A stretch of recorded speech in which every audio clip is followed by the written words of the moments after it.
लेकिन किसी को डंके की चोट पर कहना यहीं वोट करो वरना हुक्का पानी बंद है तुम्हारा, ये अलग है सर। सुचारिता जी, आप बिल्कुल सही कह रहे हो, बिल्कुल सही फरमा रहे हो। अपील करना कोई भी संगठन किसी पार्टी या किसी कैंडिडेट के पक्ष में कर सकता है, ये लोकतांत्रिक उसका अधिकार है, इस पे कोई चुनाव आयोग की रोक भी नहीं। लेकिन किसी का सोशल बायकॉट करना इलीगल है, कानून की धाराओं में भी इलीगल है। तो और ये अगर आप आपने उसे अपनी सोशल पार्टी के लोगों बायकॉट को की अपील बताइए ना। करते हो तो स्थानीय प्रशासन को और चुनाव आयोग को इसका संज्ञान में लेना चाहिए।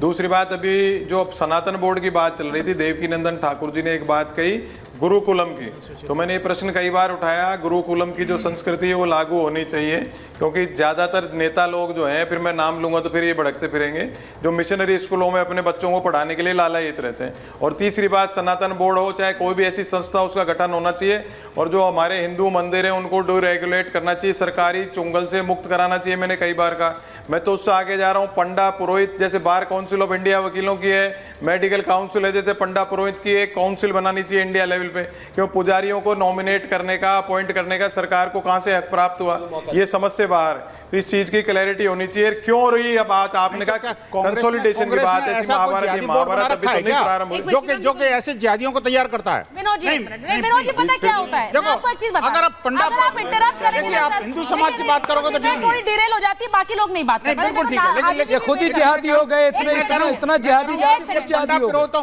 कांग्रेस को पंडा पुरोहितों के बारे में बोलने का क्या अधिकार, मैं ये कहना चाहता हूं। ठीक है, आप कह रहे हो उन्हें अधिकार ही नहीं है। ये तो मंदिरों को कब्जा कर रहे हैं भाई, वो तो मंदिर जाते हैं, भाई, मंदिर वो भी ना बोले। अरे जाने से क्या होता है, कब्जा करते हैं मंदिर पर। अच्छा, वो कांग्रेस ने मंदिर पर कब्जा करा, कमाल की बात करो आप। कांग्रेस के करनी हुआ ना, गलत शब्द करनी तो कर रहे हैं, पहले उसके बाद आ रही शिवम बोलिए। देखिए, मैं एक चीज कहना चाहता हूँ, वरुण पुरोहित जी, वैसे मैं निजी तौर पर उनका सम्मान, वरुण जी और शिवम जी को लीजिए। हाँ, लेकिन जो है अब वो कांग्रेस की एक रबर स्टैम्प की तरह काम करता है। हाँ। वो मतलब उनकी कौन सुन रहा है, कौन मान रहा है, कौन कहता है, जानता कौन है, क्या है, कुछ भी तो नहीं। अब जैसे इन्होंने 3-4 चीजें कही, वो 3-4 चीजें सब व्यवहारिक है क्या? ये कह रहे हैं कि एक तो जो है सनातन बोर्ड बनना चाहिए, इसके अलावा जो है पंडा पुरोहितों के लिए अलग से एक संगठन बनना चाहिए, इसके अलावा जो है मंदिरों को फ्री करना चाहिए, और कर्नाटक में मंदिरों पर टैक्स बढ़ा दिया, कहीं पर सोना लूटने की तैयारी कर रहे हैं, कहीं पर मंदिरों पर जो बोर्ड बनाकर स्थिति जो है माहौल खराब कर दिया, और टीवी पर आकर कहते हैं कि मैं तो जी ऐसे चाहता हूं तो भाजपा में आ जाइए, फिर ऐसे चाहता हूं हम भी मानेंगे। भाई, तो सरकार तो आपकी है ना 10 साल से, 10 साल से किसकी सरकार है? नहीं, 10 साल से किसकी सरकार है? 10 साल से आपकी सरकार है कि नहीं? मोदी सरकार हमारी है, रूल्स बना दिए, हमारी है, लेकिन राज्यों में जहां मंदिरों को फ्री करना। अरे मुमताज भाई, अभी तो पत्रकार बने बैठे थे, अभी कानून बना सकते हो, सरकार हमारी है, लेकिन कर्नाटका में आपकी है, हिमाचल में आपकी है, तेलंगाना में आपकी है, मंदिरों पर टैक्स बढ़ा दिया, टैक्स बढ़ाकर सनातन को गाली देकर, सनातन को कोड देकर, सनातन को कोरोना कहकर, सनातन को कहकर कि ये इससे तो बुरा कोई धर्म नहीं हो सकता, उन्हीं का पैसा खा रहे हैं, उन्हीं के पैसे से चला रहे हैं राज्य को। बीजेपी की सरकार हिंदू धर्म की बात करनी है तो इधर आ जाओ। ठीक है, एक मिनट, ये जो टैक्स के पैसे की बात हो रही है, मैं एक बार देवकीनंदन जी के पास, वरुण जी मैं आ रही हूँ आपके पास। अभी जो टैक्स का पैसा है मंदिरों का, देवकीनंदन जी के पास जा रहे चेतन, तो वो सबके पास जाता है। जो टैक्स का पैसा है वो सरकार अगर ले रही है तो सबके विकास में इस्तेमाल होता है, लेकिन अब आप सनातन बोर्ड की बात कर रहे हैं, तो फिर जाहिर है वो पैसा सरकार के पास नहीं जाएगा, तो फिर वो सबके इस्तेमाल नहीं होगा। देवकीनंदन जी, इस पर बात हो रही है यहाँ।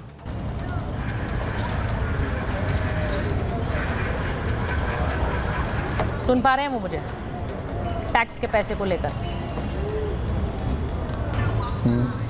नहीं, वो पैसा जो मंदिरों में चढ़ावे के रूप में चढ़ रहा है, वो पैसा सबके लिए क्यों बट रहा है? वो अच्छा, वो हिंदुओं का चढ़ाया हुआ पैसा, सनातनियों का चढ़ाया हुआ पैसा सनातनियों की सेवा में लगना चाहिए। ठीक है, उसमें सनातनियों का उत्थान होना चाहिए, सनातनियों के बच्चों का उत्थान होना चाहिए।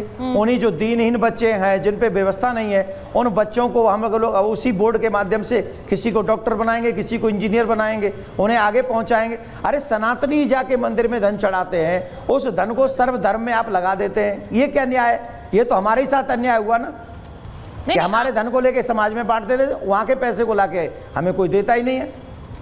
नहीं, तो आप ये इसलिए कह रहे हैं क्योंकि वक्फ की संपत्ति से जो पैसा आता है वो तो सरकार के पास नहीं जाता है, वो वक्फ के पास रहता है, इसीलिए आप कह रहे हैं कि ये जो पैसा है ये भी सनातन बोर्ड के पास रहे और फिर सनातनी समाज के लिए इस्तेमाल हो। देवकीनंदन जी, नहीं, वो सरकार का पैसा नहीं है। वही तो हम कह रहे हैं कि सनातन बोर्ड बने, जो भी मंदिरों में चढ़ावा चढ़े वो उसको हम बता सकें कि इससे हम अपने सनातनियों का उत्थान करेंगे, सनातन कार्य को आगे बढ़ाएंगे। और इसी के लिए सनातनियों को समझना चाहिए कि जब से हमारा देश आज़ाद हुआ है तब से सनातनियों के साथ में ऐसी क्रियाएं की गई हैं, चाहे वो मंदिर ले लिए गए, हमारे को कोई सुविधा देंगे ही नहीं, बाकी सबको दे देंगे, ये काम नहीं चलेगा। सारे भंडारे की जगह सनातनियों ने नहीं खोली हुई है। हम यहाँ बराबर का हिस्सा चाहते हैं, हमें बराबर का हिस्सा मिलना चाहिए, इसी के लिए संत समाज इकट्ठा हो रहा है। पर देवकीनंदन जी, आपने तो कई राजनीतिक दलों को भी न्योता दिया है, लेकिन वो राजनीतिक दल ऐसे हैं जो वक्फ का समर्थन करते हैं। आपने केजरीवाल जी को बुलाया, आपने राहुल गांधी को बुलाया, आपको लगता है वो समर्थन करेंगे आपका? इस संविधान का तो समर्थन करते होंगे वो। इस संविधान का अगर समर्थन करते हैं तो इस संविधान के समर्थन में उनको सनातन बोर्ड का निर्माण करना चाहिए। इस संविधान की सुरक्षा करने के लिए उन्हें सनातन बोर्ड का निर्माण करना चाहिए। और मुझे ये आशा है कि सभी पार्टियों में सनातनी है, और सभी पार्टियों में अगर सनातनी है तो निश्चित तौर पर वो उनको हमारा दर्द, हमारी फीलिंग समझ में आएगी और वो इसमें हमारा साथ देंगे।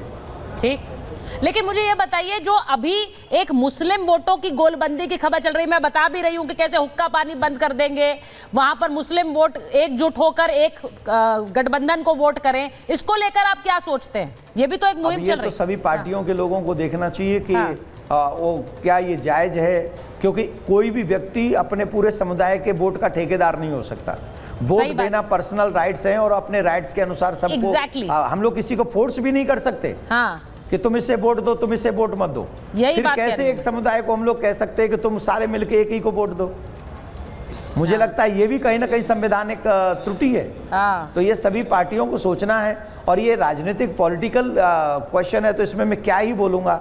हाँ, अगर सनातनी चाहें तो वो अपना निर्णय स्वयं करें कि उन्हें क्या करना है। मेरे पास तो एक ही वोट है और मैं अपनी वोट उसी को दूंगा जो मेरे सनातन को आगे बढ़ाने का काम करेगा। मेरे पास तो 2 वोट नहीं है, मैं तो अपनी पत्नी को भी नहीं कहता कि तुम इसको वोट देना।